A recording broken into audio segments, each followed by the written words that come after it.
When foul trouble sent him to the bench last night, the best player in the world took a backseat to a person seemingly put on this planet for the purpose of putting the ball in the basket. It was his turn to step up and be the man. As to when it will be his turn for the Cavs to perhaps be his team, Kyrie went on to say, I cannot give any energy to anything that people say would be best for the team, or even sometimes what I think would be best.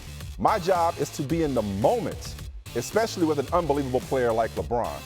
You have to just enjoy the ride just as much.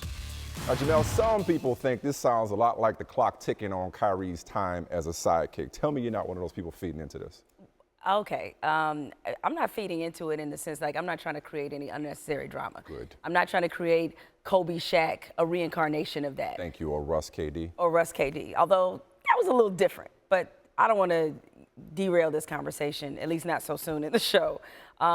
But I get it. I understand why it's such a struggle for Kyrie, and I don't blame him, and I think it's completely natural, it's human, for him at times wondering individually, or wondering about his moment, wondering about when he would take over this team or this franchise. And even though I realized he already had somewhat of a moment, but that was young Kyrie. That was a Kyrie that was immature as a person and as a player. But now that he's put all of this together, now that he's learned all these things from LeBron, can you blame him for at times? Yes. Why?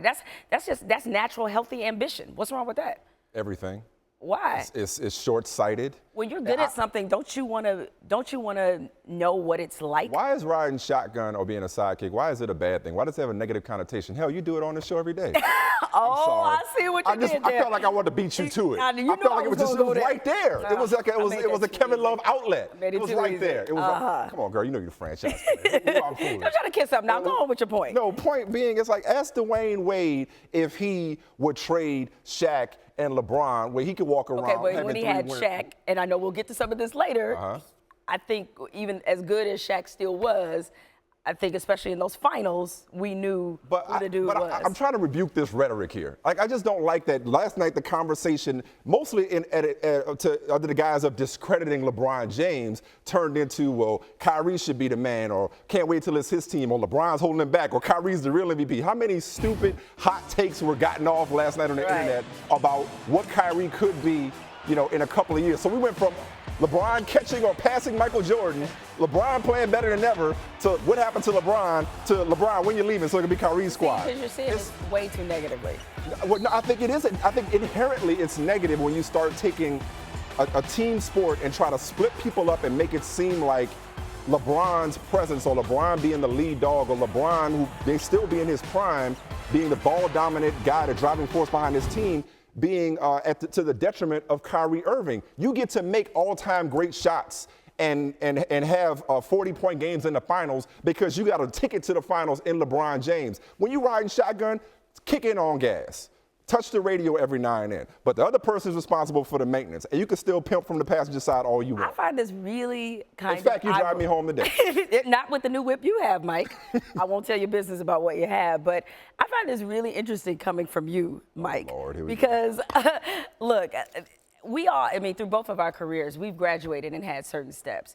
And you can't tell me that you would leave having your name on this SC6 and all this other stuff that you've been able to accomplish and take a back seat to be a part of an ensemble class. It's not about you being selfish. It's about the fact that you think you're that good. But when you're that good, it is hard sometimes to suppress those instincts, again, of natural, healthy ambition. But you know what ends up happening when you think like that? You think about what ifs, because you brought up Shaq and Kobe, one of the greatest what ifs in NBA history. And I know that dynamic was different. One of the greatest what ifs in NBA history. I don't think either one of them has a what if. Well, I think we all have a what if about what they would have done had they stayed together. Well, they're satisfied with their individual careers. Because they went on to achieve things individually afterwards. And you're thinking about what life could be like without LeBron. I don't think he is. I think we're feeding more into this than he is. I heard a wise young man who talked about the Cavaliers' why post-game last night. But he did talk about how sometimes it's a struggle. That's all. He wasn't saying, like, I'm ready to put him out when the struggle gets extra real? You know when the struggle gets extra real? When you're saying, man, I wish I had some help. Man, I wish I had somebody like LeBron to help me carry this burden of getting to a championship. It's a different thing when LeBron is the center. You think Scottie Pippen's like, oh, man, you know what? The years with Jordan really held me back. No, it's a difference between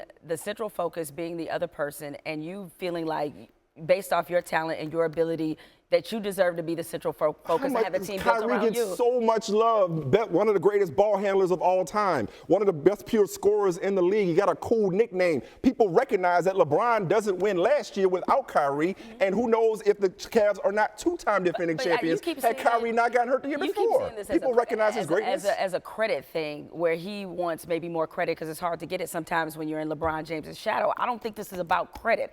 I think this is about him wanting to see where his greatness could possibly lead him. That's what Kobe wanted to see too. All right. I mean, part of it was And then what happened? What? Trade me.